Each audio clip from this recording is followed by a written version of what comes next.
This is Steve Sansweet, and welcome to Rancho Obi-Wan, home of the world's largest collection of Star Wars memorabilia as certified by Guinness World Records.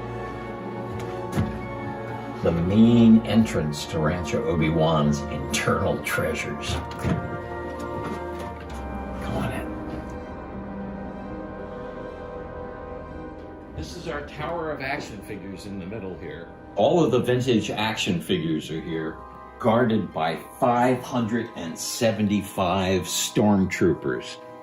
These are the boys in the band, the cantina musicians, the Biff musicians. That is the original door to the Mos Eisley Cantina. The Darth Vader costume here is made up of some original pieces that were actually screen used. And the codpiece still has the costumer's tag, Berman's and Nathan's, Darth Vader. And a Bantha Pinata from a Mexico City Star Wars convention in 2004. I won't let anybody near that with a baseball bat or a lightsaber. Hun in carbonite and Boba Fett.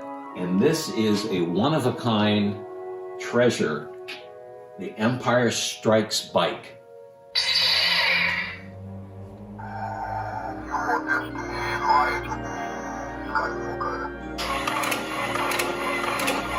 We have a Wampa costume. This was made by the ILM Model Shop, and it's a cut-off battle droid backpack. Snow from the Wampa Cave for the Empire Strikes Back Special Edition. This was the prototype rifle of Boba Fett. Duro's hands that are still attached. Somehow I ended up with the crotch piece for a bounty hunter, and this is a used C-3PO costume hand. Heavy vinyl, very difficult. It's gotten much stiffer over the years. And a piece of the Millennium Falcon that was built for The Empire Strikes Back. And then Anthony Daniels, who plays C-3PO, walked through the scrap heap and picked up 10 different pieces and gave them names like Reverse Power Flux Coupling Cover, and put them in acrylic cases and sold them to ridiculous collectors like me.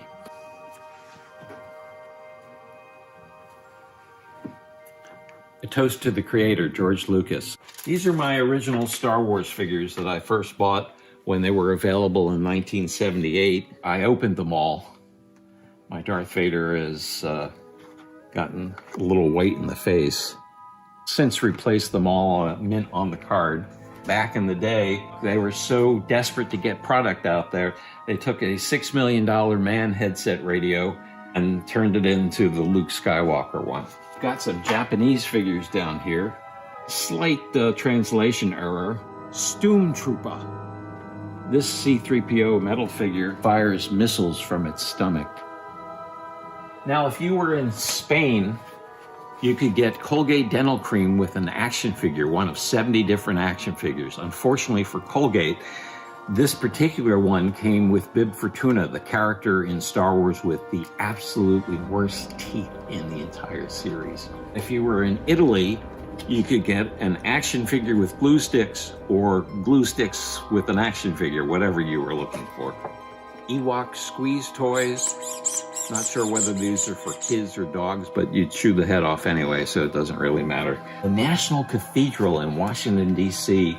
has a Darth Vader gargoyle or grotesque on one of its spires. Bootleg figures are big, and the Imperial Gunner is on the card with the most powerful weapon in the galaxy, the Death Star laser cannon. Turns out to be a calculator. Fan-made objects fill Rancho Obi-Wan. This was a gift from someone in Mexico City. They put all of Chewbacca's hair on an action figure. So this is the Louisville Slugger Jedi baseball bat and the San Francisco Giants Wookiee of the Year. Of course, you remember Luke Skywalker going to Tashi Station in his R2-D2 van. So this was a model kit. And then, of course, we have a Darth Vader van, too. Dolls from Mattel, Barbie dolls that are tricked out as Princess Leia, Darth Vader, and R2-D2. And from Robot Chicken, 3 stop-motion animation figures from all 3 of the specials. The Emperor, Obi-Wan, and Nerd Boy. A flip phone. Encased, many Wookiees died to bring you this cell phone case. The Japanese use a lot of Japanese culture with their Star Wars products, so we have R2 and C-3PO and the cherry blossoms. Darth Vader going fishing in Tokyo. Of course, where would I be without a Princess Leia and Padme Amidala bowling ball? There were 7 different bowling balls, and there was even a bowling league for a year and a half. Now here's a wonderful lady's shoe and a treacherous lady's shoe. Plush, never made into production. Here's Luke inside the Tauntaun.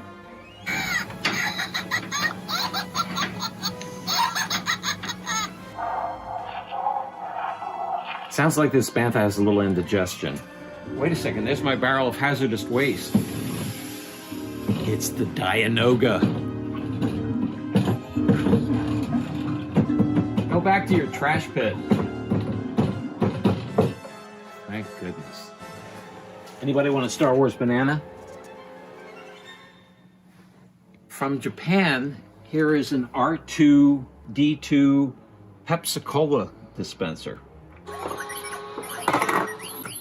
Unfortunately, right now it has a Coke can from China in it, but and the infamous Jar Jar Binks Monster Mouth Candy Tongue. Star Wars Old El Paso soft tortillas. And then people have made figures of me and sent them to me over the years. Perhaps the strangest being Steve as Yoda. Big ears. But I am fully posable, so I guess that means something. Cream of Jawa soup, Dewback cigarettes, R2-D2 Rubik's Cube, all fan-made. Nobody's soup. R2-D4. And then we have artist-made limited edition action figures. One of my favorite series is the Severed Limb series. Darth Vader's hand and the Wampa arm. Ann Newman and I love BB-8. And this is maybe a quarter of the objects that have been made available over the last few years on BB-8. Everything from BB-8 oranges and grapes to a little teapot. Now over here on the other side of the room is one of our favorite attractions. And this is the kid's bedroom from, say, 1984, for the luckiest Star Wars loving kid in the world. And look who the neighbor is. Uncle Owen and Aunt Beru's homestead, right out the window. And we've got some really unusual Lego pieces. And here we have the world's only purple and gold Lego Millennium Falcon with none other than Lando Calrissian tricked out in his purple hat, umbrella, and a paint roller. This was actually done by an intern at Lego in Billund. This is from a friend of mine named Chuck Bowman, and it's the only one of its kind. It's the Bella the Bantha rocker. He originally made the Tilly the Tauntaun rocker and has made a number of those for kids, but I complained that it was a little too small for me and that I really wanted one. Here we have R2 Mr. T2, who was on the Conan O'Brien show when George Lucas was a guest back in the 90s, and they wanted something that they could make George laugh about. These 3 are giant Lego statues, lightsaber replicas, some of them signed. Mark Hamill, Christopher Lee, James Earl Jones. This is a chainsaw and chisel C-3PO from Canada. This is the treasure room. And in here is a bronze sculpture of Darth Vader by Lawrence Noble again. Original pieces of the Death Star surface. Over here we have a cutaway Millennium Falcon. Figures sold separately, of course, batteries not included. And amazing model kits. Large ATST or Chicken Walker from Matthew O'Connor. If you've always wanted to have an Ewok costume, this is original Ewok fur or acrylic material. In here are perhaps the most famous of the action figures that were never made. And this is the rocket-firing Boba Fett, both versions, the unpainted version with the so-called L slot and the painted version with the so-called J slot, which was meant as a kind of locking mechanism. As far as we know, there are maybe 15 to 20, there are a lot of bootlegs out there, of the unpainted version and maybe half of that number of the painted version. And then a Finnish sculptor made the Luke, Han, and Leia My Little Pony versions. Our Day of the Dead shrine in honor of Obi-Wan, of course.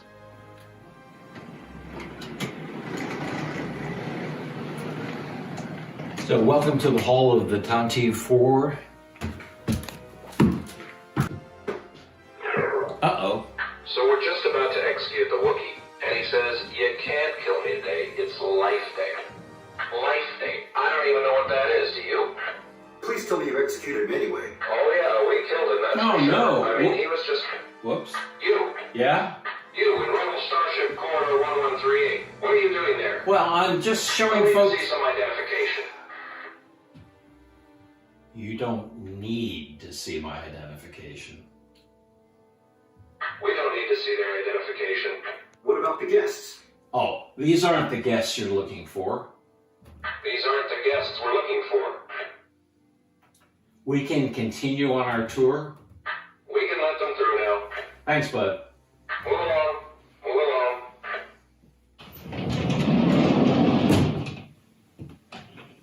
along. Welcome to the expansion. Here we have the Cantina chessboard. Notice the wallpaper. Dead bad guys. Over here we have a Don Post C-3PO, an R2-D2. We've got a bunch of helmets here.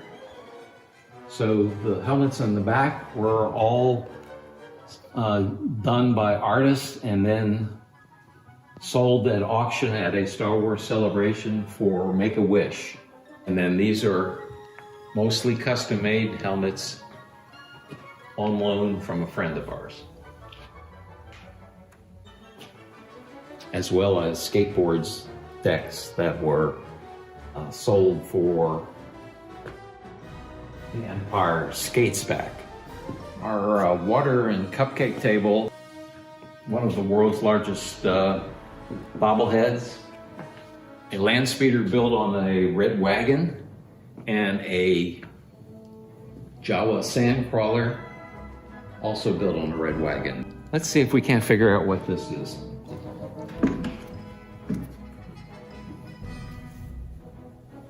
Han and carbonite.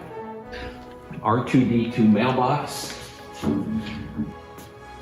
This is Darth Malgus, was a contribution from Sideshow Collectibles.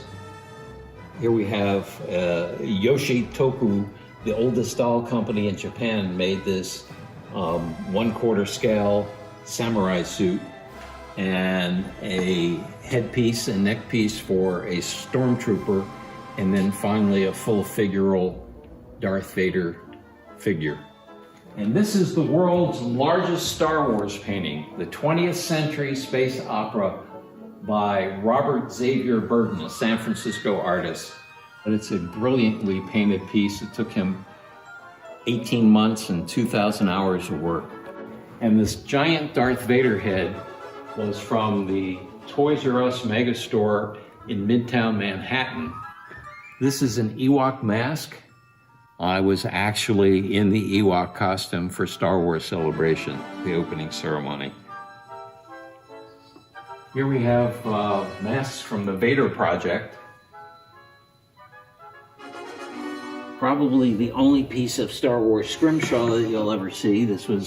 I commissioned this, and it's an 11,000-year-old mastodon bone, and it's done by a gentleman named Noel Green. This is called Retirement. We have the Emperor feeding the clone chickens and Darth Rooster watching on the fence.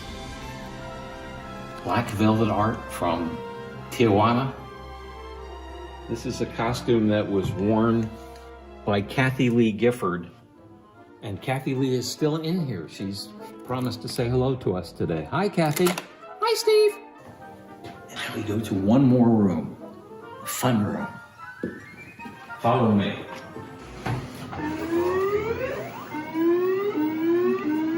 So welcome to the Rancho Obi-Wan Arcade, where we have most of the machines that have been made for Star Wars.